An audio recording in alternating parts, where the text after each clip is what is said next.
Okay, we're on. All right, so you're going to need to know terms, which you should be fairly familiar with.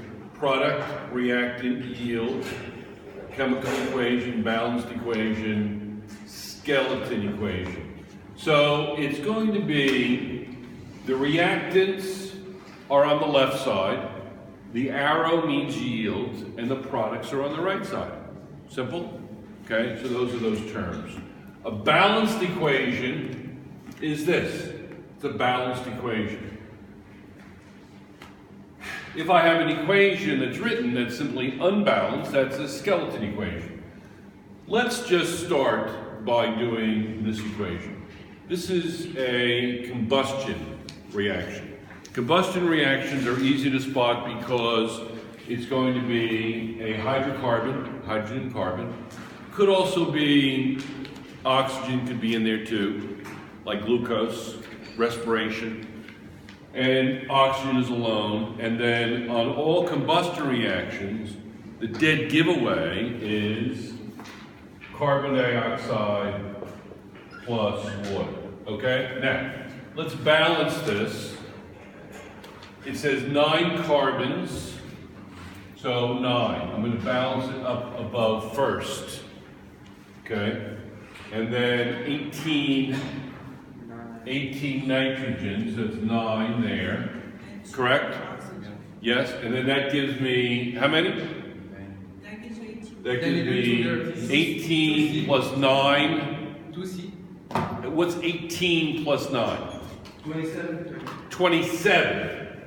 That's going to be difficult. I could use what? What could I use? What's half of 27? Come on, guys. This is your review. What's half of 27? 13.5, right? Correct? So 13.5. So I could use 13.5, correct?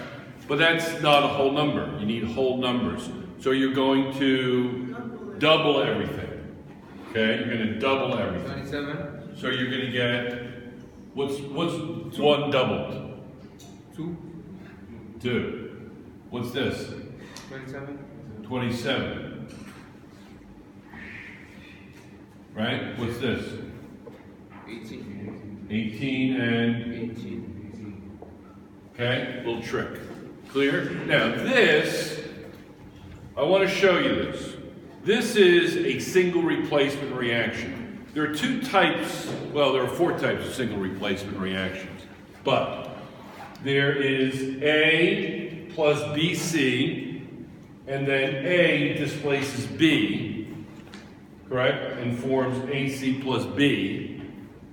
The secret is that A is a metal. So there's 3 types of reactions where A is a metal, correct? And then this is either water or a strong acid or a salt. And then this one, where A is a halogen. Halogen. Fluorine, chlorine, bromine, iodine, correct? And how do you know what is going to replace what? How do I know this reaction is going to run? Well, the most reactive halogen is fluorine at the top. F is the most reactive. The least reactive is iodine. So in terms of the reactivity,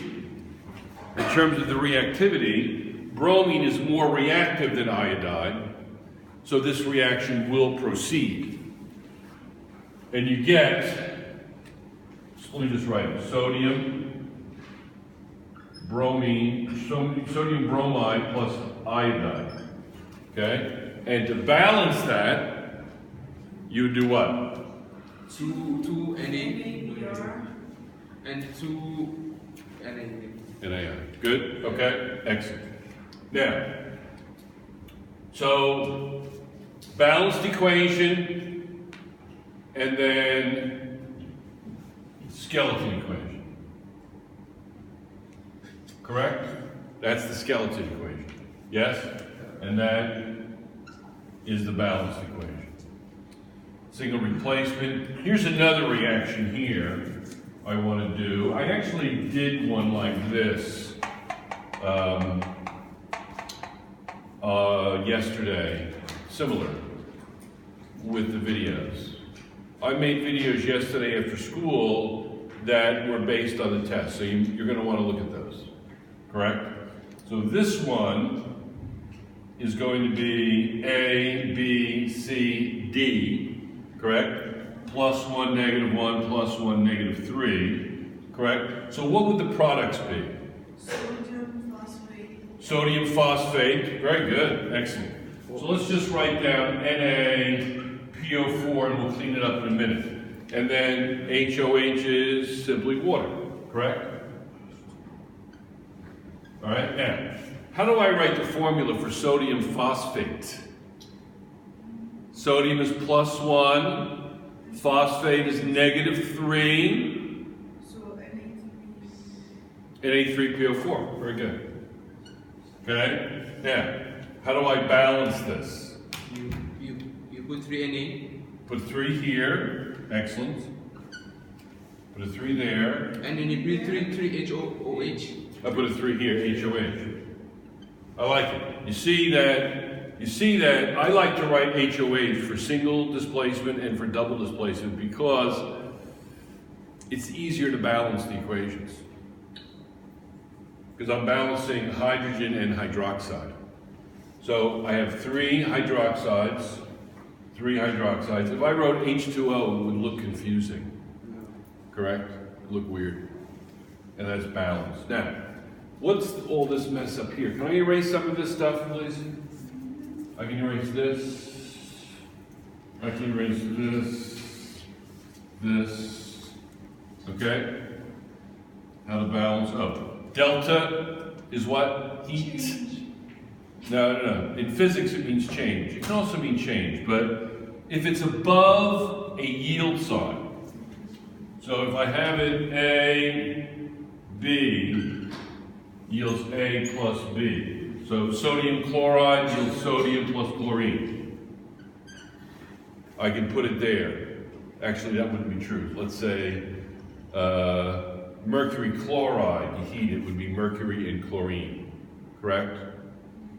If I wanted to do it to sodium chloride or water, I would use an electric current. That would be that, not heat. You wouldn't heat it. Clear? Easy? So delta means heat. And it can also mean, when we do physics next year, it'll mean change. Delta V, change in velocity. Okay, now, so that means heat. Okay, so I can erase this. I can erase this, and this. Okay. Now remember, you have several driving forces for a chemical reaction. The 2 or 3 I want to stress, I've gone over them many times. This is a double displacement reaction. A, B, C, D, A, D, C, B. Correct? Yes? Yes? But that's a weak acid. A weak acid always breaks down to, remember, the acid anhydride and water. Remember? Okay, so you're going to get this. Sodium carbonate plus hydrochloric acid yields sodium chloride plus water plus carbon dioxide. This is what I want you to notice. This is aqueous, ions. Aqueous means it's ions. Aqueous means it's ions. Liquid water, it's covalent. It's not part of the reaction anymore. It's not part of the reaction. Cannot react chemically. Gone from the reaction. So you produce something covalent. That's a driving force. When chemicals react in a beaker, they react, they're both, this compound and this compound, they're both ionic. They're both solutions. A solution is an aqueous combination of the compound, sodium chloride, Na plus 1, Cl minus 1, and water, correct? And then, so you have here, you have sodium carbonate and hydrochloric acid, ions. I mix them together. The sodium and the chlorine are still ions. They didn't react. Write this down. They're called spectator ions. They're called spectator ions. They didn't react. Correct?